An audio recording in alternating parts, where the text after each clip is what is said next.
morning, everyone. Thank you. Sure. Wonder what we're going to talk about today?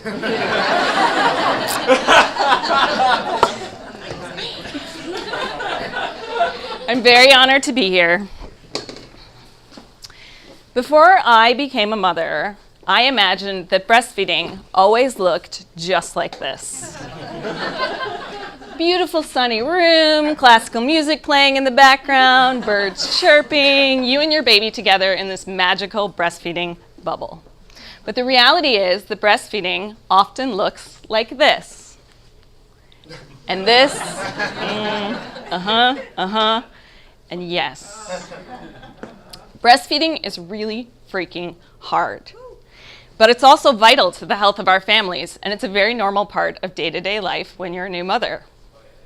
When it goes well, it is that beautiful breastfeeding bubble.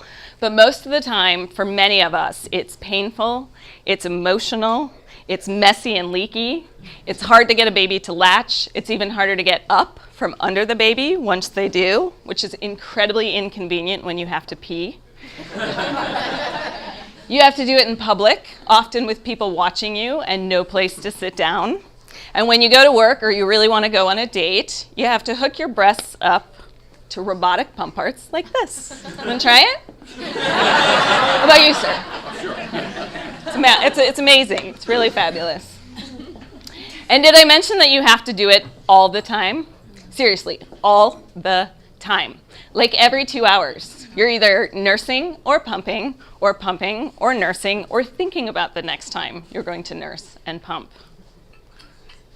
And this is just 1/3 of your life. I was nursing, I was mothering full-time, I was working full-time, running my marketing agency, and I had to go back to work when my son was 6 weeks old. And I also had to travel across the country every month from Maine to California for my clients. Now that is super fun when you're 24 and single.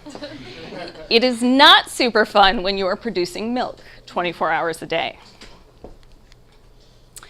And so let me give you a glimpse of what my life looked like at this time. 3 a.m., up to nurse. 3:30, packing. 4 a.m., pumping. 5 a.m., breakfast with Stephen and the kids, wiping faces. 6 a.m., on the bus to Boston, sweating through security, pumping before I board my plane, pumping on my plane, awkwardly, between Frank and Doug at Deloitte at 23,000 feet. Hi, guys. Yeah, just a little pump session, don't mind me. Pumping when I landed in SFO, driving out to an industrial complex to pick up a cube of dry ice so I could freeze my milk and ship it back to Maine, pumping in the rental Kia, and then at 1 p.m. my day would begin. Client meeting, pump. Conference call, pump. Creative team meeting, pumping in the backseat of an Uber. You get 5 stars, buddy.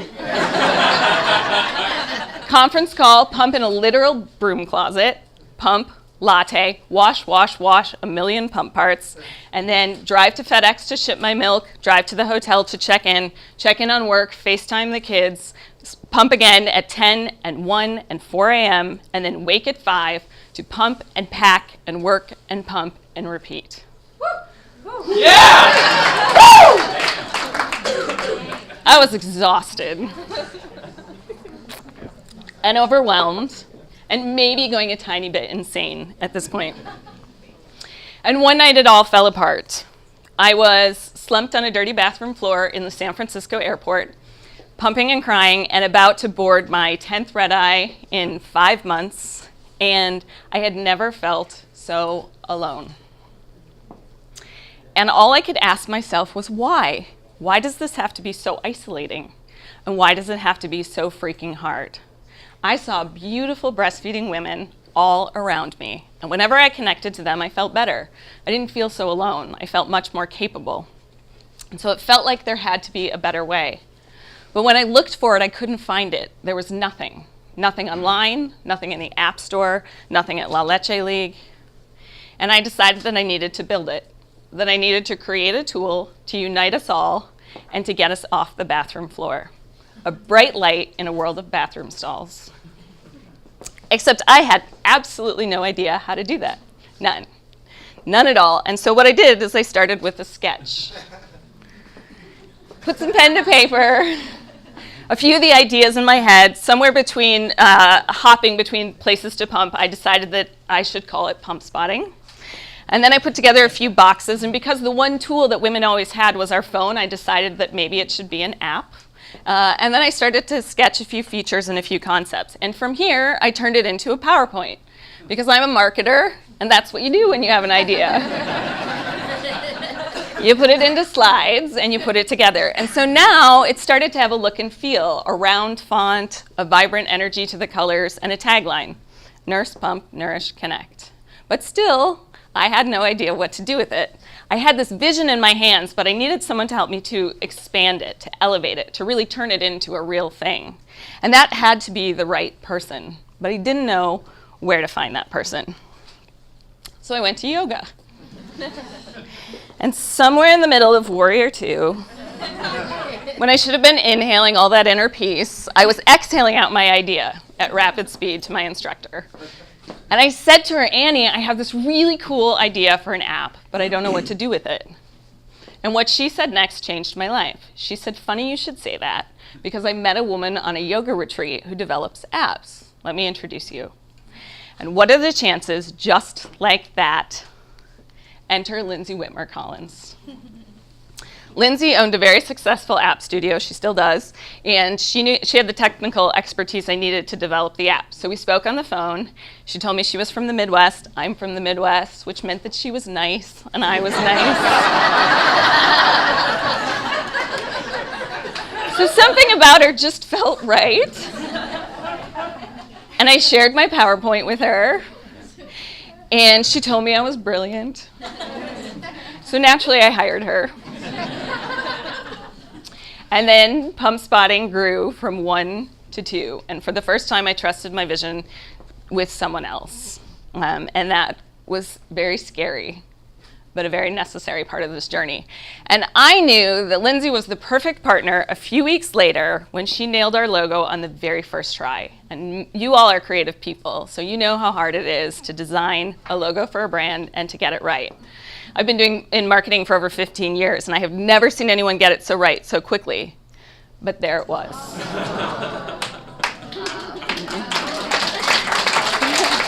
Right? It was the perfect combination of a boob and a heart.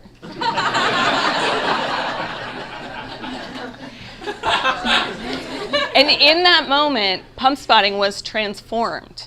We went from a concept to a brand, and it had life.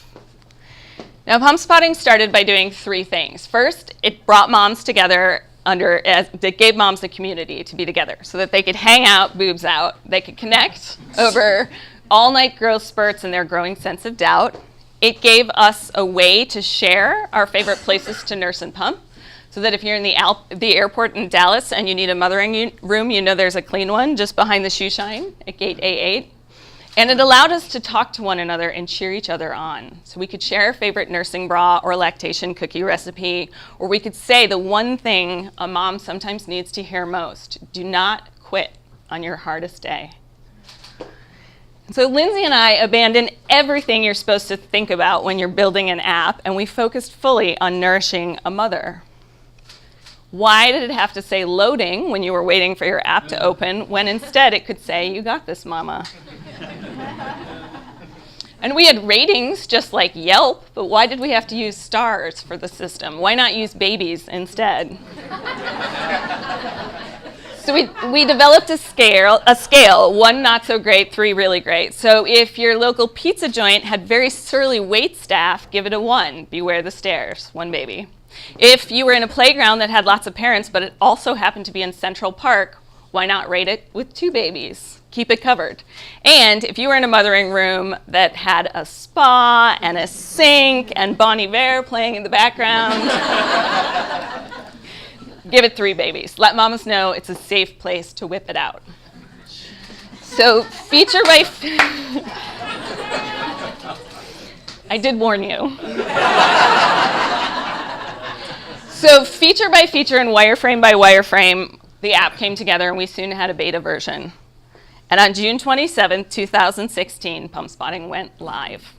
Now, it's one thing to have a really great idea in your head and tell all your friends. It's another thing to put it out to the world to see if anyone cares. So on the morning of the launch, I sat in my office in Kittery, Maine, glued to the Apple dashboard, asking myself a new question. What if? What if I was wrong about this and we didn't succeed? But then before too long, we got a download. Thanks, Mom. And then the community started to grow, and every time I hit refresh, we had more and more and more and more downloads. And by the end of the day, we had 498 downloads. Yeah. Thank you.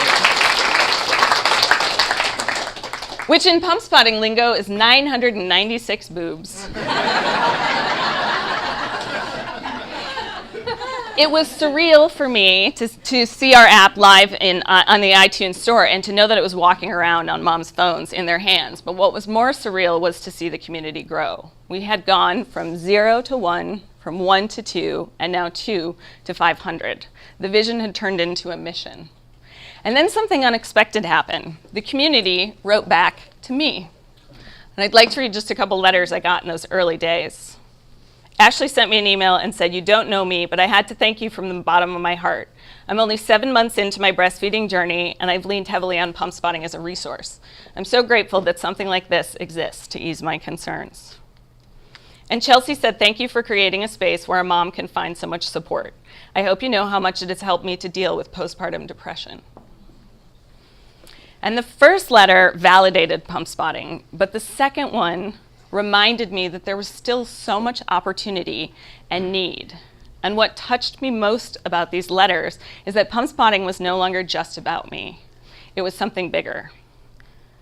So it was time for us to do something bigger, to take a risk. And this is the point in the story where I tell you that Gwyneth Paltrow broke our hearts. Let me explain. So it all started on an escalator. Apple was launching a new reality show, and it was called Planet of the Apps, and it was The Voice meets Shark Tank for apps, with 4 very famous celebrity mentors and the chance to pitch venture capitalists for a share of $10 million. And we thought, what better way to get massive exposure and potentially some money? Now, to make it more exciting or terrifying, you had to pitch on a moving escalator.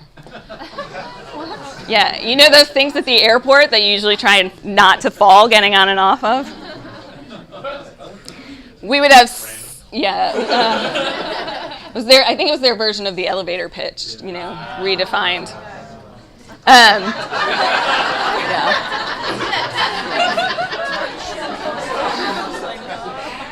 So we had 60 seconds on a moving circus in front of cameras and lights and Gwyneth Paltrow, Jessica Alba, will.i.am, and Gary Vaynerchuk. Yeah. If they liked our pitch, they'd give us a green light, and if we got a green light, we got to step forward and give our full pitch to try and move to the next round. So we got on the show, and I should tell you that this is the first time I had ever pitched for pump spotting. So would you like to see it? Yeah. Okay.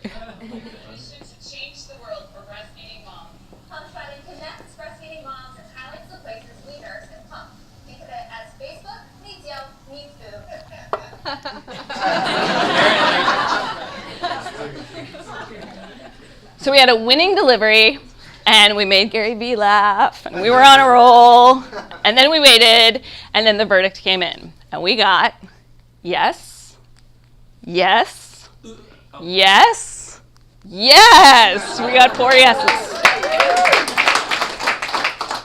Amazing. And then we stepped off the stage into 45 minutes of hell. Crushing question and answer from this panel here. Why don't you have 1 million active users? Do moms really need something like this? Where's the money coming from? Are you the ones to build this? And then the verdict came in again from the same people. No, no, no. Come on, Gary, we were funny. Total failure, our exit from the stage. And I don't know about you and what you do in the face of major rejection, but we hit the fucking bar. Hard. Because we had a lot of feelings, so we needed a lot of tequila. And eventually the tequila started to numb the feelings, and we made it through our night, and we stumbled back to bed. And at 4 a.m. the next morning, sort of like a fevered dream, our next move for pump spotting came to us. And I was probably drunk. Okay, I was still drunk. And dehydrated, but really inspired, and it came to us. And you probably shouldn't videotape yourself when you're in this state, but Lindsay pulled out her phone and did. So here's a clip of that morning after. The worst day yesterday in some ways, the harshest trial, and so many mixed emotions, and just sort of run the gamut. And then we got up this morning and worked it out, wiped off a few tears, and starting at 4 a.m. 4 a.m. because instantly our mind, that's how we operate. Our mind wakes up and thinks of what's next, not what's wrong, what's next. And what's next is so exciting because we are going to bring pump spotting to moms across the country, and not just on their phones, in person. We're going to build a pump spotting bus.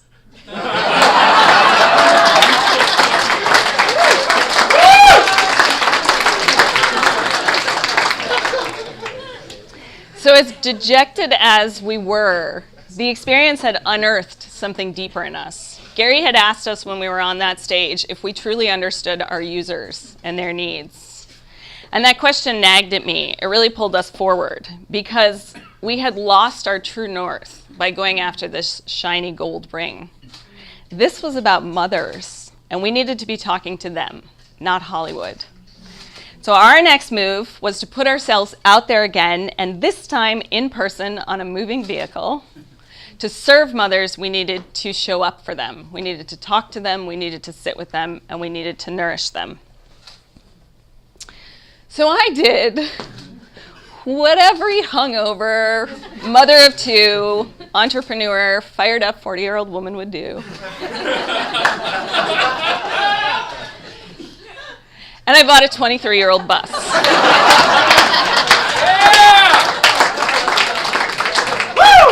I mean, technically she was an RV, but she was the size of a city bus, so let's just call her a bus. I bought this girl for $10,000, more than I'd ever spent on any one thing in my entire life. She was a real beaut. She was a 1994 Safari Continental with a leaky roof, a busted stair, a gorgeous interior, and a leopard on the back. An airbrushed leopard. And her name was Barb. But I could see what she could become. So if you imagine that this room is the bus and I'm standing at the driver's seat, all of you over here are the couches and pillows and a really comfy place for moms to sit and nurse. And about all of you back there are the kitchen, and you're stocked with tea and cookies and nourishment for moms. And all of you here are a beautiful wall of art. And you back there are the couches, or the bed, the place for moms to put their feet up. There would be beauty and delight at every turn.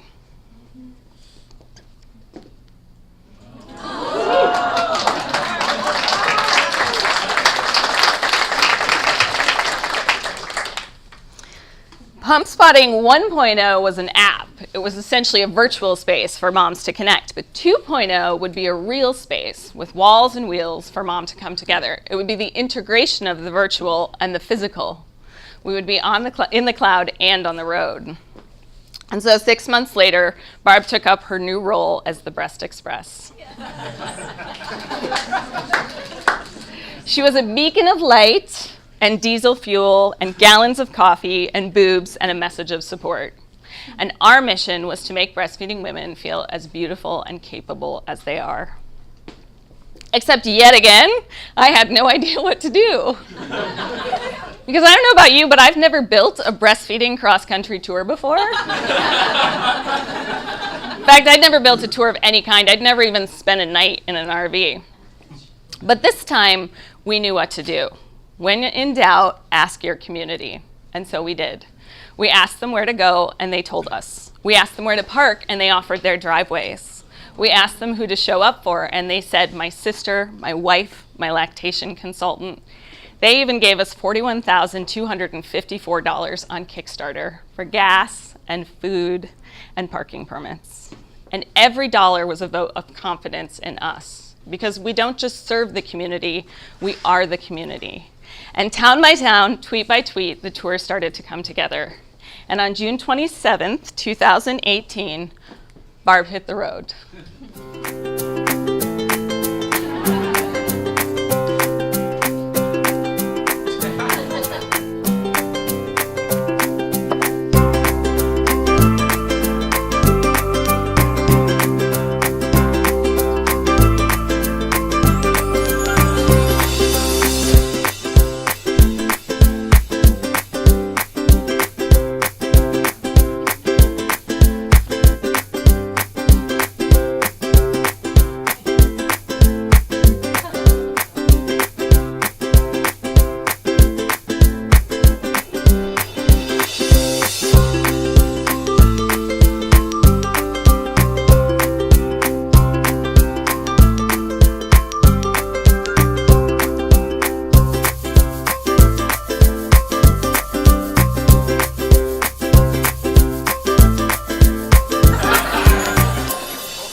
So we traveled over 17,000 miles from Kittery, Maine to LA. We stopped everywhere from the March for Moms to inner city Detroit to New York City to Sierra's front door in Indiana.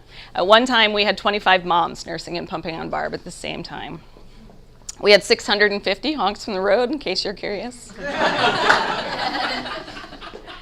And we had 2 small crashes, 1 sewer spill, and 1 towing incident in Austin, Texas, but who's counting? And when all was said and done, we had 7,000 boobs on board, which is 3,500 for those of you who want to do the math. And at this point, our app has grown from 500 users to 25,000, and we've had some really amazing highlights along the way. Very surreal, all of them. Apple named us a top 5 app for motherhood. We were featured in the September issue of Vogue alongside Queen Bey as leading the breastfeeding revolution. We were named a top startup in Boston just recently this fall. We won a big corporate award. And so now we're winning, right? I mean, it's all easy. It's all fun and games. We've done all the hard work, except that's not true. It's incredibly difficult. And I would say that today is even harder than all the days before, because pump spotting is no longer just an idea in my head. It's a movement. And the expectations for success are no longer just mine. We've almost been derailed so many times, and we still are. But what I've learned is it's those obstacles that make you, and if you embrace them, that's what helps us to grow. And so it's literally the bumps, get it? that make us who we are. We are 3 years into this journey, and we don't always know exactly where we're going, but we know exactly who we're serving, and that's enough. I never could have imagined that nourishing my son would lead me on a quest to nourish others, or that that quest would nourish me so deeply. I've learned to ask for help a whole lot, and I've learned that there's strength in letting others support you. None of this would have happened without the deep love of my family. Thank you, Stephen. Thanks, Emma.